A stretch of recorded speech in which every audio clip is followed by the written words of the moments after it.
आमचं कॉलेज आणि क्लासेसचं अंतर जवळजवळ 12 किलोमीटर होतं आणि त्यावेळी ट्रान्सपोर्टेशन एवढं इझिली अवेलेबल नव्हतं. बापरे. हां, मग त्यामध्ये थोडं स्ट्रगलिंग होतं. मग आमची 3-4 मित्र होतो आम्ही असे, की त्यांनी एक एम ठेवलं होतं की आपल्या आयुष्यात गिटार शिकायचं हो, आहे. हो. 3-4 वर्ष मी जॉब करत करत ते केलं, पण नंतर काय झालं की एक पॉईंट येतो लाईफमध्ये की हॉबीमध्ये जर आपल्याला जॉब करता आला तर हो. त्याच्यापेक्षा आनंद कुठल्याही गोष्टीत नाही.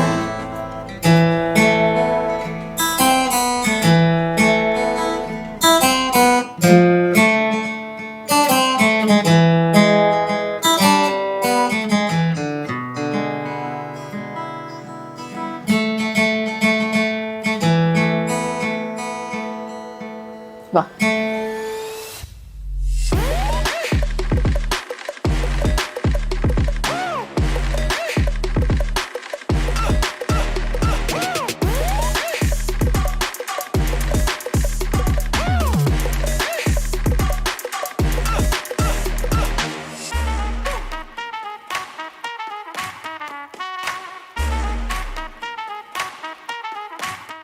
आजच्या आपल्या पॉडकास्टची सुरुवात म्युझिकल झालेली आहे. तुम्हाला दोघांना बघून खूप छान वाटतं इथे.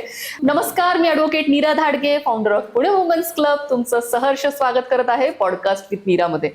आजचा आपला पॉडकास्ट एकदम म्युझिकल असणार आहे, खूप एनर्जीने भरलेला असणार आहे. खूप छान वाटतंय स्मिता मॅम आणि अविनाश सर तुम्हाला इथे पाहून. आणि आमच्या प्लॅटफॉर्मवर जेव्हा काही वाद्य घेऊन लोक येतात तेव्हा आम्हाला खूपच मजा येते. तत्पूर्वी तुमची आमच्या ऑडियन्सला ओळख करून द्याल. ओके, माझं नाव अविनाश झडप. ॲक्च्युली बेसिकली टेक्निकली बघितलं तर मी ॲज अ मेकॅनिकल इंजिनिअरिंगमध्ये ग्रॅज्युएशन केलेलं आहे बर.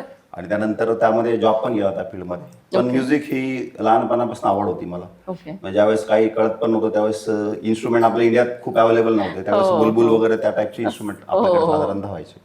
तर तेव्हापासून मी ज्या सुरुवात केली आणि गिटार शिकायची पहिल्यापासून खूप इच्छा होती.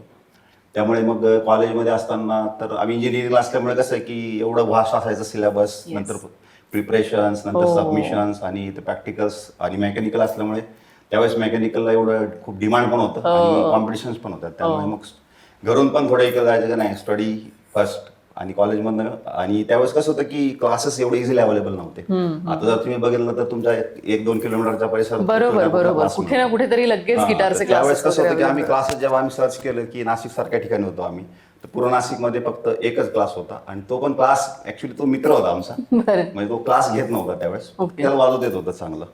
तर आम्ही जस्ट त्याला म्हटलं की आम्हाला पण शिकवत जा, अशा पद्धतीने त्याला आम्ही चालू करायला लावलं. आणि झालं काय की आमचं कॉलेज आणि क्लासेसचं अंतर जवळजवळ 12 किलोमीटर होतं आणि त्यावेळी ट्रान्सपोर्टेशन एवढं इझिली अवेलेबल नव्हतं. बापरे. हां, मग त्यामध्ये थोडं स्ट्रगलिंग होतं. मग आमची 3-4 मित्र होतो आम्ही असे, की त्यांनी एक एम ठेवलं होतं की आपल्या आयुष्यात गिटार शिकायचं आहे किंवा काहीतरी म्युझिक शिकायचं. मग इव्हन काय झालं की आमचं कॉलेज कम्प्लीट केल्यानंतर इव्हन कॅम्पसमध्ये आमचं चौघांचं सिलेक्शन झालं होतं जॉबसाठी. तरी पण आम्ही घरच्यांना सांगितलं की आम्ही 4 वर्ष तुमचं ऐकलं, आता आम्हाला 6 महिने आमच्यासाठी द्या. बरोबर. आणि मग आम्ही ते जॉब स्किप करून आम्ही चौघ जण दिवसभर म्युझिक केलं 6 महिने अरे कंटिन्युअस. बापरे. इव्हन आम्ही सकाळी 2 तास क्लास करायचो, घरी जाऊन प्रत्येकाचं जेवण झालं का कुणाच तरी घरी जाऊन बसणार आणि मग सगळं एकत्र प्रॅक्टिस करणार. असं करत करत आम्ही बरंच फास्टमध्ये पिकअप केलं त्यावेळेस सगळं. आणि मग त्यानंतर जॉबमध्येच हे झालं. जॉब नंतर करत करत थोडं ऑर्केस्ट्रेशनमध्ये वगैरे मी बिझी होतो त्यावेळेस. नंतर काही रेकॉर्डिंगची पण कामं केलेत त्यावेळेस मी मुंबईमध्ये वगैरे. माझं जे अपडाऊन्स व्हायचं कंटिन्युअस, काही अल्बम्स वगैरे होते, काही आमच्या समाजाचे अल्बम्स होते. त्यामुळे music as a music composer, as a music director पण काम केलं. तो पण एक एक्सपिरियन्स घेतला मी. त्यानंतर लग्नानंतर मी नॉर्मली जॉबच्या निमित्ताने पुण्यात पण शिफ्ट झालो. पुण्यात शिफ्ट झाल्यानंतर कसं होतं की माझा जॉब असा होता की मला 5:30-6 वाजता मी सुटायचो. म्हणजे आमचं फिक्स ड्युटी होती माझी 5:30-6ला. कंपनी कंपल्शन केलं होतं की 5:30ला we will stop the work. बरोबर. आणि ही HR मध्ये आणि कॉर्पोरेटमध्ये असल्यामुळे काय होतं की ईचं शेड्यूल थोडं वेगळं होतं. यांचं एक इंटरनॅशनल इन्स्टिट्यूट होतं, त्यामुळे यांचं शेड्यूल रात्री 8-9 वाजेपर्यंत चालायचं. बरोबर. मग ही 9 ते 10 वाजता तिला घरी यायला. मग मी तर 6 वाजता येऊन मग काय करायचं, मग मी असं गिटार वाजवत बसलो की आजूबाजूची मुलं यायचे, अंकल आम्हाला पण शिकवा, आम्हाला पण शिकवा. असं करत करत मग तो आमचा प्रवास चालू झाला. आणि एकदम छोट्या प्रमाणात चालू केला आम्ही ऍक्च्युली. घरापासून जस्ट ठीक आहे बाबा 2 तास आपल्याला काय वेळ यायला, तोपर्यंत मग काहीतरी शिकवायला चालू करा. असं करत करत आम्ही शिकवायला चालू केलं. आणि त्याचा स्कोप इतका वाढत गेला की आम्ही 1-1.5 वर्षात मग आम्हाला कमर्शियल करायला लागलं त्याला.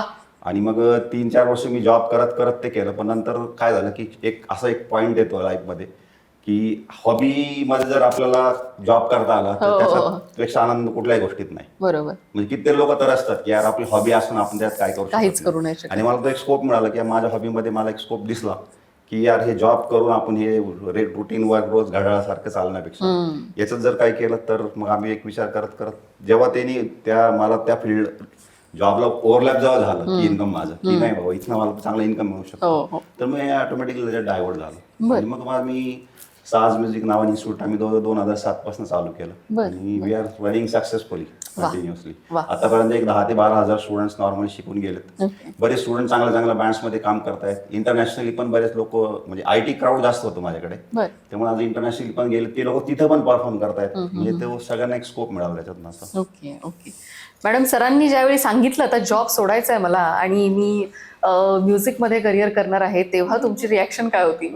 नाही, फ्रँकली स्पीकिंग मी बिलकुल सपोर्टिव्ह नव्हते ॲज कॉमन की प्रत्येकाला एक सिक्युअर लाईफ हवी असते. बरोबर. तर तसंच माझं होतं कारण की मला माझा जॉब कधीच सोडायचा नव्हता. पहिल्या म्हणजे इनफॅक्ट आमचं अरेंज मॅरेज आहे. लग्नाची फर्स्ट कंडिशन होती की मी माझं करिअर कधी सोडणार नाही आणि एक जण बिझनेसमध्ये एक जण जॉबमध्ये हे मला नको होतं. लाईक दोघंही बिझनेस करू किंवा दोघंही जॉब करू.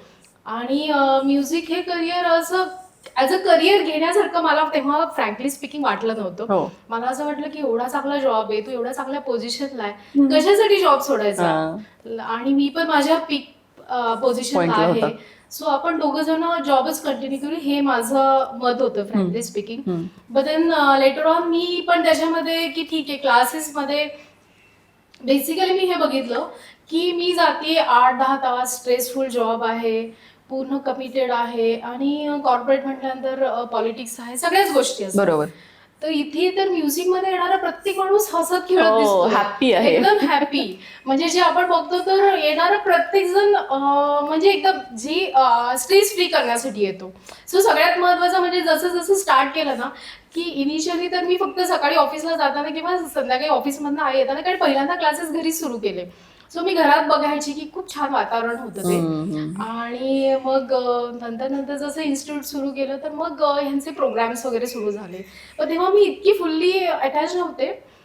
विकेंडला मला सुट्टी असली की मग मी ह्यांचे कॉर्पोरेट्स इव्हेंट्स व्हायचे तेव्हा, शोज भरपूर व्हायचे तेव्हा कॉर्पोरेट्सचे. तर मग मी तेव्हा इन्व्हॉल्व्ह व्हायची कारण की जेवढे फ्रेंड्स होते तर त्याच्यामधनं माझं फ्रेंड सर्कल खूप छान वाढत गेलं. पहिल्यांदा माझं लाईफ असं होतं की ऑफिसला जा घरी या, त्याच्या व्यतिरिक्त तिसरं मी काही करू शकत नव्हते. म्हणजे मी तेवढी सोशल कधीच नव्हते कारण की मला असं होतं की अरे माझी रिस्पॉन्सिबिलिटी जॉब करणं आहे, डेडिकेटेडली माझं ऑफिस वर्क आहे. मग घरी आल्यानंतर सुद्धा मी माझ्या ऑफिसला की मला हे करायचं ते करायचंय, सो इंटरव्ह्यूज म्हणजे काही असू दे. सो मी त्या झोनमध्ये असायची कम्प्लिटली.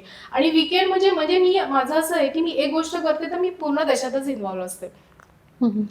आणि माझ्याकडनं असं मल्टीटास्किंग मला नाही वाटायचं की माझ्याकडनं होईल म्हणून, असं की लोक नाही का की आता सुट्टी आहे हे पण करा ते पण करा, ते माझ्याकडनं ते द्यायचं. पण समहाऊ जसं जसं मी ह्यांच्या फील्डमध्ये गेली आणि बघायला लागले, आय स्टार्टेड एन्जॉईंग. खूप छान वाटलं. नंतर गरबाचं मी तर सर्वात माझं फर्स्ट एंगेजमेंट झाली ती अकॅडमिक, म्हणजे जसं आमची कॉर्डिनेटर सुट्टीवर होती मग थोडंफार मी तिचं कॉर्डिनेशन बघितलं स्टुडंट्स बरोबर वगैरे. तर आय स्टार्टेड एन्जॉईंग. मग काही इव्हेंट्स मध्ये मी इन्व्हॉल्व्ह झाले, फ्रेंड सर्कल छान मिळालं मला त्याच्यामध्ये.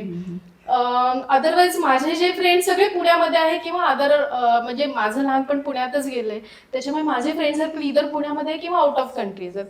पण लवकर कॉन्टॅक्ट पण होत नाही कारण सगळेजण आपापल्या जॉबमध्ये बिझी आहेत. वीकेंड्सला everyone is busy in their office life, family life. So इथे सगळा म्युझिकल ग्रुप छान झाला आमचा.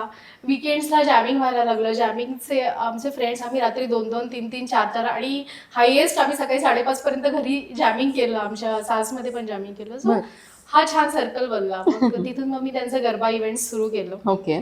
माझी जर्नी इव्हेंटची तिथून सुरुवात झाली की आतापर्यंत आमचे 12 सीझन झालेत garba event. So first event काही यांनी हँडल केले. मग नंतर जसं मी जॉब सोडला तसं मग मी ह्यांचे इव्हेंट्स हँडल करत गेले आणि मग ते माझी हॉबी बनली. आणि मी हॅव स्टार्टेड एन्जॉय की मला कधी वाटलं नव्हतं की मी माझे HR फील्ड सोडून आणि रिक्रुटमेंट किंवा हे सोडून सुद्धा मी ह्याच्यात जाईल. काम करू शकाल. So it was a नाही, किती new छान. entry म्हणजे दोघही वेगळ्या वेगळ्या क्षेत्रातले एक आवड एकत्र जेव्हा आपण निर्माण करतो आणि त्याच्यातनं असं काहीतरी बिझनेस प्लॅन तयार होतो तेव्हा तर अजूनच मजा यायला लागते. ऍक्च्युली येस येस येस, मस्त. आम्हाला तुमच्या छोट्या रेहमान बद्दल ऐकायला आवडेल. खूप त्याचे अवॉर्ड्स आहेत, 5 नॅशनल इंटरनॅशनल अवॉर्ड्स तुमच्या मुलाला आहेत, त्याच्याबद्दल आम्हाला ऐकायला आवडेल.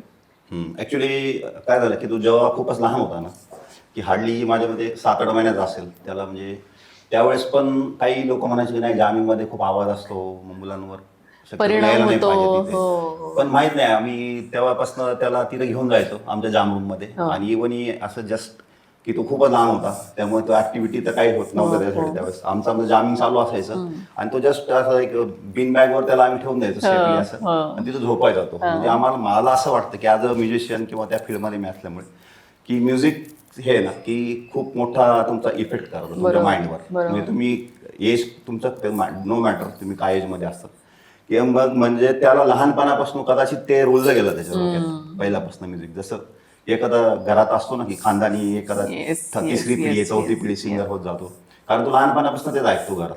तसं हे पण झालं असेल की जामीमध्ये त्याला खूप म्युझिक हे झालं. आणि तो जेव्हा आम्ही त्याला शिकवायला सुरुवात केली एक 3.5-4 वर्ष झाल्यानंतर, तो स्वतः पहिले कसं लहान मुलांना आवड असते की पियानो घरात दिसतोय, क्लासमध्ये आला हे इन्स्ट्रुमेंट दिसतंय, याला हात लाव त्याला हात लाव याच्यावर वाजव काहीतरी, असं करत करत मग आम्ही त्याला पियानो शिकवायला चालू केलं.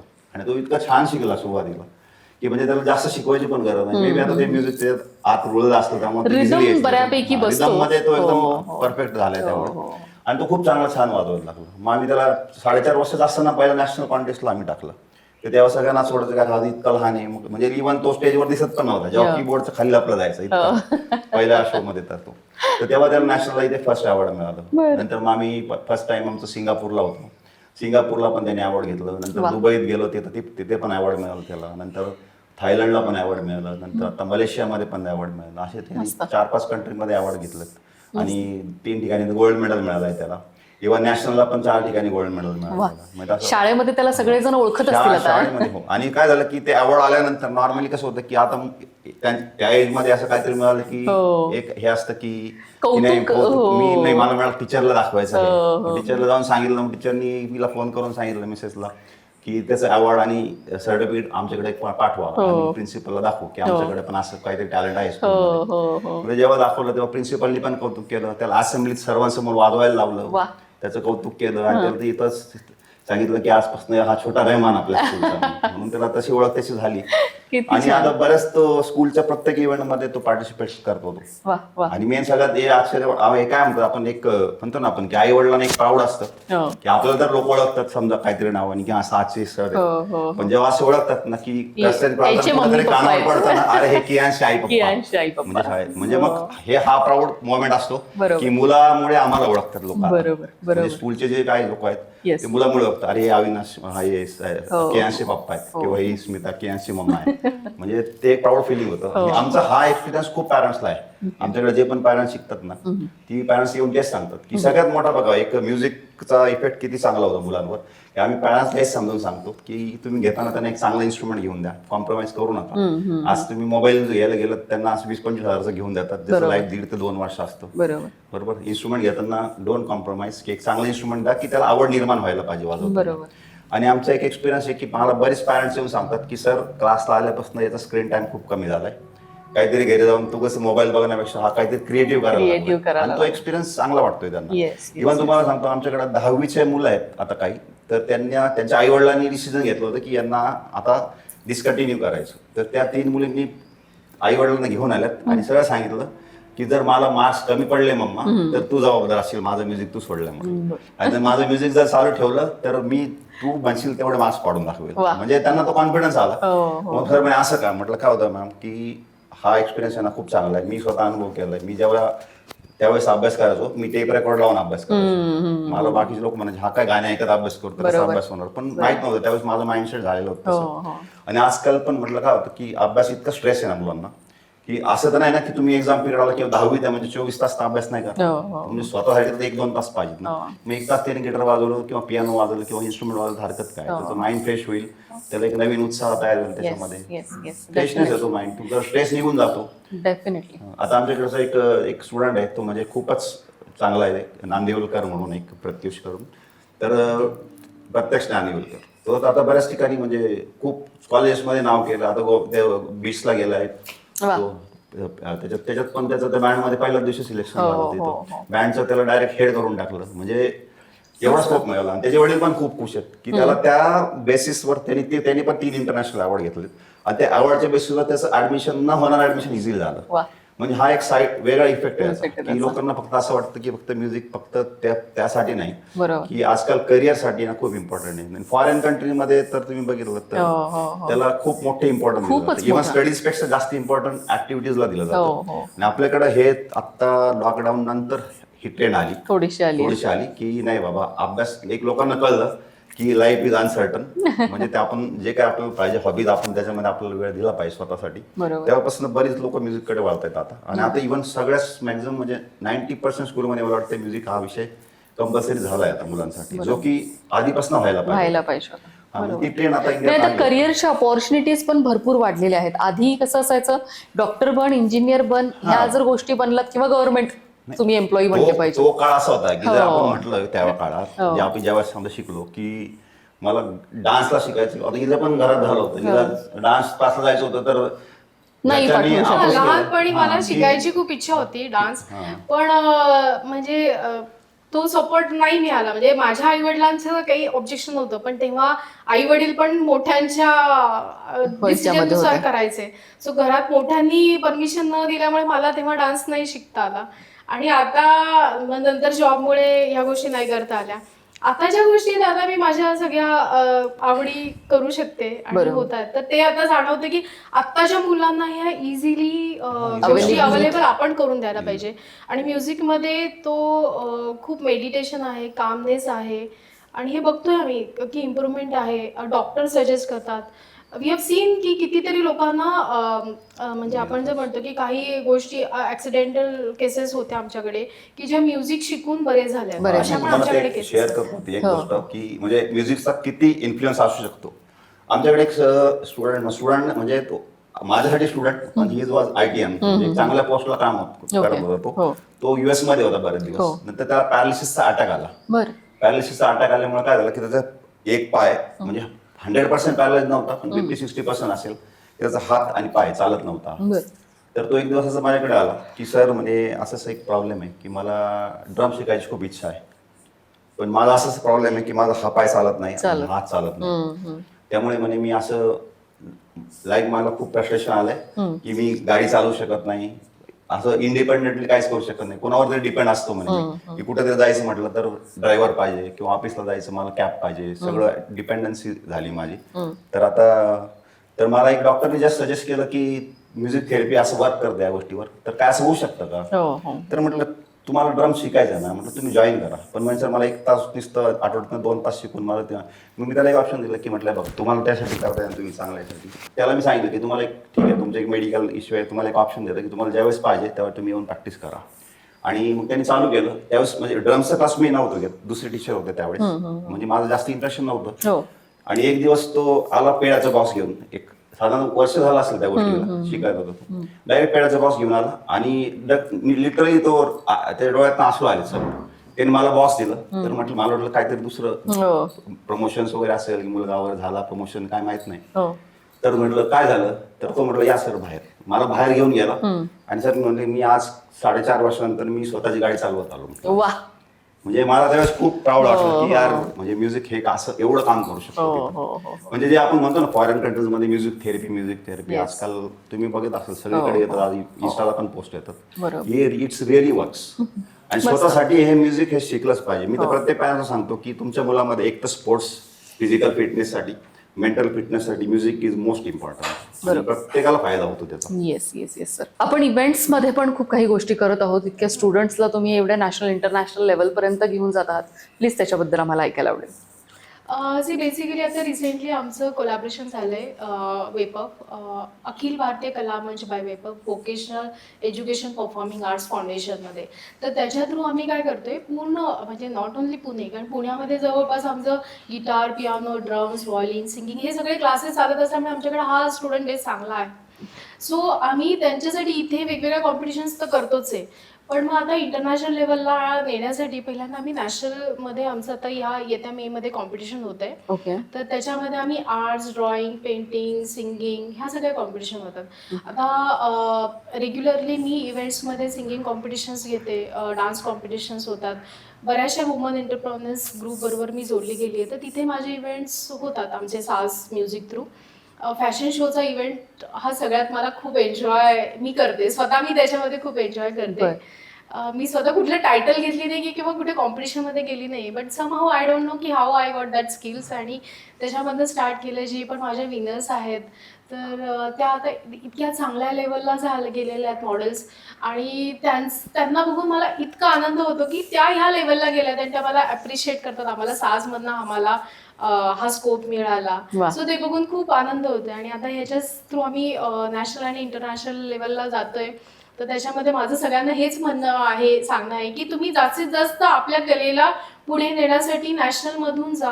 इंटरनॅशनलला प्रत्येकाला जाऊ शकतात, नाही जाऊ शकत, पण ऍटलीस्ट नॅशनल लेवल कॉम्पिटिशन मध्ये सगळ्यांनी पार्टिसिपेट केलंच पाहिजे. कारण की हा एज्युकेशनल, आपण जसं दरवर्षी एक्झाम्स देतो त्याचप्रमाणे आपण एक नॅशनल लेवल कॉम्पिटिशन मध्ये पार्टिसिपेट करायला काय हरकत आहे. आपल्याकडे सर्टिफिकेट्स, ट्रॉफीज, म्हणजे प्रत्येक जण एक सर्टन लेवलला गेल्यानंतरच कॉम्पिटिशन मध्ये पार्टिसिपेट करतो, आणि त्याच्यासाठी ट्रेन करायला पण आमचं इन्स्टिट्यूट आहेच आहे. कोणाला कुठे काही कमी पडलं तर आम्ही गाईड करायला आम्ही सगळ्या लेवलच्या आर्टिस्टशी जोडले गेलेले आहेत. छान छान छान. खूप मला ह्या विषयावरती अजूनही बोलायला आवडेल, पण एक म्युझिक रिदम हे जर तुमच्या आयुष्यामध्ये असेल तर आपलं रेग्युलर आयुष्य पण खूप छान निवांत जातं असं मला वाटतं. एक छान अजून एक आपण छान पीस तुमच्याकडून ऐकायला मला आवडेल. प्लीज गिटार अवेलेबल करून देतात? आम्ही आमचा ग्रुप आहे ना, आर डी बर्मनचा खूप फॅन आहे मोठा. बर. तर एक त्याच्यातलं एक फेमस सॉन्ग जे म्हणजे कुठे वाजलं की आपले पाय थिरकतात नॉर्मल. नक्की नक्की. ओके, दिस व्हेरी सिंपल सॉन्ग. वा.